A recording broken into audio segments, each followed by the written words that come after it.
Welcome to our podcast series for the City Quantum and AI Summit. I'm Paolo Cuomo, co-founder of Quantum London. I'm delighted today to be speaking to Sholthana Begum from the Financial Conduct Authority. So we'll dive straight in. Sholthana, please, talk us a bit about your journey into the world of data science and how it's led to your current role as the Chief Data Officer at the FCA. Thanks, Paolo, and thanks for having me on this webinar. It's great to be here. A little bit about myself then, as you quite rightly mentioned, I'm head data bod here at the FCA, but where did my journey start? So I've been in central banking and regulation for 20 years plus, but I didn't always work in data per se. Data wasn't always as fashionable as it is now. And I actually started my career as a financial accountant, working in the central bank, the Bank of England, looking at the operations of what we do. As with all things, I was playing with a lot of numbers and a lot of data. I slowly moved into other areas of regulation, including specialist risk supervision around liquidity and balance sheet risk, and ever slowly moving myself closer to the consumer, which landed me right here at the FCA working in data. Whilst at the Bank of England, I created our first ever data, reg tech and innovation department. So bringing our organisation into modernising its data and technology, both in how we utilise supervisory technology ourselves, but also in our relationships with the firm and financial services industry.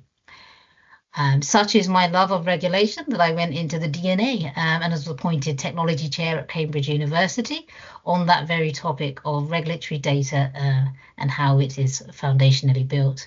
And most of all, I love all things data. And so you'll see me a lot in the public foray about being an influential woman in data. Fantastic. Well, and we're delighted that you're going to be talking to us about that, and also that you've become involved in the City Quantum and AI Summit on that topic. So, if you help those of us who are unfamiliar in terms of, why does the FCA, the Financial Conduct Authority, care about data? Maybe start with its mission and as a regulator, how you're contributing to goals around innovation.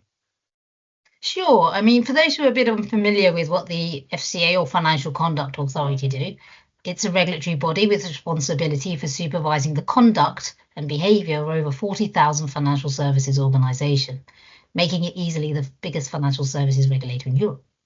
It has three real operational objectives. One is around protecting consumers, and that's you and I, and every member of our society, enhancing the integrity of the financial system itself, and also promoting competition.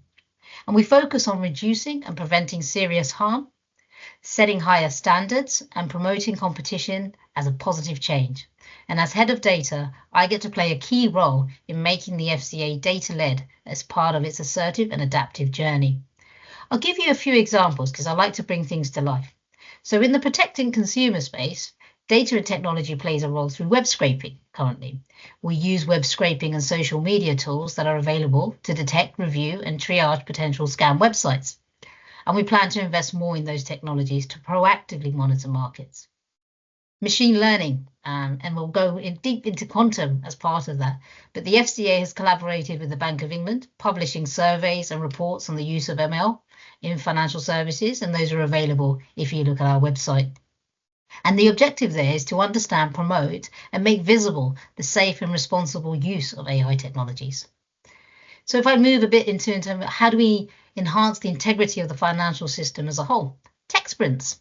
You may or may not be familiar with the FCA and its tech sprints, where it brings together participants from across the whole financial sector to solve challenges using data and technology. An example, last year the FCA and PSR, that's the Payment Systems Regulator, ran a tech sprint on identifying authorised push payment fraud, APP as it's known, and that resulted in several new businesses launching products for our market. And lastly, an example of how data and innovation is supporting competition, you may have seen our digital sandbox, which is world-class and leading. And the FCA has launched its digital sandbox to support new businesses who can develop new proofs of concepts and products and services using, for example, synthetic data that we put out. That's a tiny whistle-stop tour and hopefully gives you a little insight into how important data and technology is in terms of financial service in the work of the regulator. Perfect, thank you. And the sandbox I know well, or rather I know some of the companies that have been through it well, and it's an incredibly exciting initiative, and probably the content for a sort of full 30-minute discussion another day. So thank you to you and all of those who've been involved in making that sandbox a success it is. If we think around quantum computing now, you've mentioned several types of new technology and their role in financial services and frankly transforming all sorts of sectors. So, let's specifically talk a little bit about quantum. What do you see as the interesting aspects of how quantum computing, which is a sort of tomorrow technology in some ways, albeit far more here and now than maybe 2 or 3 years ago. How do you see that impacting the regulatory practices, and what steps are you and the FCA taking around it? Really good question. And I think, we start by saying new technology is a constant driver in transforming sectors, as you've, described very clearly there. So although we're financial services, I think some of the things around data and technology are broadly in our kind of whole industry across multiple sectors. And to that effect, we work quite closely with partner regulators. But let me make a couple of points and perhaps we delve into that. So when we're talking about quantum computing, I think it's really important to recognize the longer term horizon for this technology. Often we are very familiar with the hype cycle, and sometimes we always say we overestimate what technology can do in the short term and we underestimate its power in the long term. And I think with quantum technology, we really need to think about the long term horizon. But nonetheless, I think the FCA has been actively engaging in quantum and understanding its impact on the industry since around 2020, actually. And given this long-term horizon, it's been interesting to see how our engagement with this technology has matured, I think, in line with the development. I think it's no surprise that we know technology does not move in a linear fashion. It moves exponentially. So how do we as organizations ensure that we're keeping up the pace with something that broadly, unless you're Google or Apple, you're not moving in that exponential space? Some of the things we've done.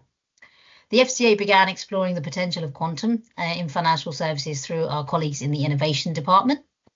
And in 2021, the FCA published some research. It's called the External Insights article.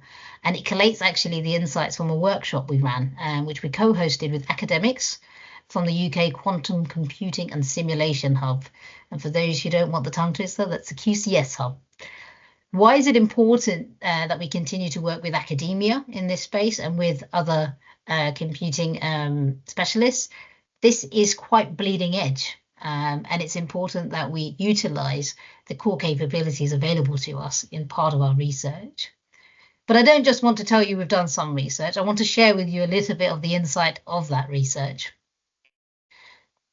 And I'll talk about just 4 kind of what I call priority areas. No means exhaustive or ranked in terms, just as a disclaimer there. But we found pretty much 4 areas, I think, that are important to us in terms of what I would call the quantum information technology. So I might mention QIT, that's what it's going to stand for. One is around security-focused engagement. And it's really important, we've recognised, for regulators to engage with relevant bodies. What relevant bodies? Such as the National Cybersecurity Centre, to better understand the security implications for financial services. On a people perspective, it's important to note the talent gap. We're seeing more and more the change in need of what we are requiring in terms of skills and capabilities for our organisations. And quantum is a key area in that. So there is currently a skills gap between what we need in terms of skills to develop quantum computing in financial services faster, and also to test and experiment with these. So both sides of that coin, both the testing and the modulation of its use, but also the development. So I think there is something to do for our industry around developing the skills in this space. And in terms of financial services specifically, I think we all need to gain a clearer view of the potential applications in financial services and assess which ones will be more disruptive, which one will be more proactive, and which ones will need a greater test of quality. I always say when it comes to kind of whether it's artificial intelligence, sophisticated computing techniques, to think about purpose and take a proportionate and perceptive approach to its use. I often use the Netflix example, which is, I don't mind if the algorithm gets which film wrong, because the outcome is probably just a grumpy Sholthana saying this wasn't very good. But as we think about utilizing technologies in critical outcomes more and more, we have to be able to stand the test of quality of outcome. And I think quantum computing actually can play a role in both parts. It can create the disruption in the way we do something, but it can also be an acting founder in removing things like bias, removing the ability to utilize poor data by triangulation in the way that computing power can only ascertain through QIT. So I like to provide a kind of balanced argument. So there's definitely a proponent here, but with a mindfulness of that risk. The last thing I'll say on this one is around ongoing monitoring of QIT developments. I think it's incumbent upon financial regulators to continue to engage with the right forums, whether that's academia, regulators, industry makers, and third-party companies to actually understand the state of play of the market, and we will continue to do so. Perfect. Thank you. That makes total sense, and I do like that sort of view. As frankly, with so many technologies that they do bring risks, but they're also the sort of the source of the safety and the reassurance around it. So that's great. Now, the challenge, and you live and breathe this, and you've started to talk about it already, but the challenge is striking that balance between encouraging the innovation that we need and want within our country to remain strong and innovative as a power player in the financial services sector, but also one doesn't want too much sort of uncontrolled innovation. So how do you strike that balance around the compliance and the protecting the data without being seen as encumbering innovation and what our innovative startups and companies want to do? Yeah, I mean, I'm going to just put quantum aside for just the first part of my answer and talk about innovation as a practice. But also I mentioned at the start our role in promoting competition and the responsible use of data and technologies, both by ourselves as a regulator, but also within the industry. And I think it's quite important to define innovation a little bit differently to how it's got a natural reputation for disruption and anarchy and wild west of work, and actually carefully curated innovation through a series of demand-led use cases, carefully selected products and project choice actually can result in creating the guardrails to be able to play in the innovation space quite safely and responsibly. I don't believe personally that they are mutually exclusive,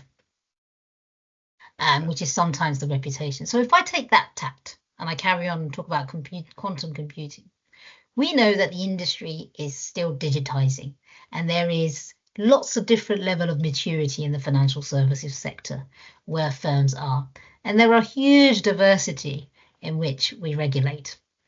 Quantum computing is quite early on in regards to financial services, alongside digitization, the use of unstructured information, and actually just the foundational setting of organizing, engineering, and cleaning our data ready.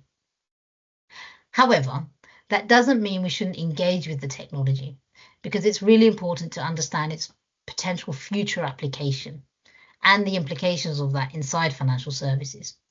And in terms of the FCA, it's the core focus of our work in quantum computing. It's to keep up to date, abreast, and have a greater understanding of where the foundational requirements are being created to serve the purpose of better use of technology, be that quantum computing or just high computing processing power in what we do. And I think at the early stages of innovation, collaboration is actually a huge essential role in helping build our organizational understanding. As the head of data, I get to see and work with CDIOs, CIOs, CTOs of our industry. And I get to also see how they are working together in a way that you may not think is usual. Because when it comes to the space of data and technology, there are some real collaborative necessities that need to go on that actually bring the industry up together. And it's actually quite nice to see, because as a regulator, I have the opportunity to see that people are building foundations in a strong and safe way. So I think the FCA maintains close collaboration and relationships with industry experts innovators, academia. I mentioned, a plethora of how we do that. We are very proactive in supporting our industry to innovate responsibly, and I think that will continue. And I'd be happy to share some examples if time allows. Well, we're just about to wrap up, but if there is one or two examples you want to share, that would be great to hear them in the last moment or so. So I would just say that, there's things around evidence-based regulation, right? We as the FCA adopt an evidence-based approach to regulation, and that allows us to balance the benefit and risks of AI and quantum computing instead of kind of, throw a shutter down. It ensures that regulations are proportionate and effective. So we want to foster innovation while safeguarding consumers. And I think lastly, I'll just say that there is a big focus in terms of quantum computing around the focus on data and cybersecurity. And that is a big foundational player. So I think the FCA places a strong emphasis on data protection, cybersecurity, and the regulation of critical third parties, because a lot of what quantum computing supplies is not done in silo. You're often relying on third parties and those third parties and suppliers. So we really have to manage the kind of contagion that could occur if we're not safeguarding and creating the right guardrails around the use of these technologies. Fantastic. Well, that makes sense. So, I can only thank you and your colleagues for the way that you're creating those guardrails and how you're encouraging that collaboration to lift us sort of all upwards whilst keeping us fundamentally safe. So, thank you, Sholthana, for your time today, and look forward to talking to you more in the context of the City Quantum and AI Summit. Thank you very much.